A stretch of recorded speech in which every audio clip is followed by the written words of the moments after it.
UMnyango wezamandla nogesi uthi kulonyaka mancane amandla ogesi alahlekile ngenxa yokufa kweziphehli.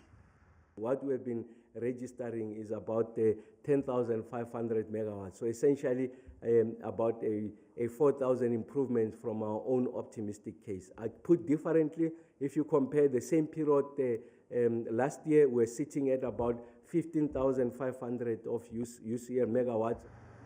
Udokotela Ramokgopa uthi umnyango usabhunga ngentengo yogesi.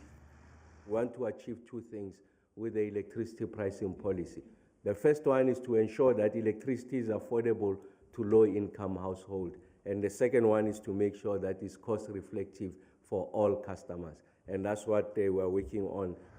Ramokgopa ugcizelele ukuthi uhlelo lokucisha konga ugesi alikapheli, kepha lusamisiwe. I really want to caution that load shedding is not behind us. I think it's an important point to make. Of course, in the next 3 weeks or so, Eskom will be sharing with you what the summer outlook is. We still are buoyant about the performance of this generation plant. Ramokgopa ukushayele ihlombe ukuthi lelizwe lisaqhubeka nokonga udizili.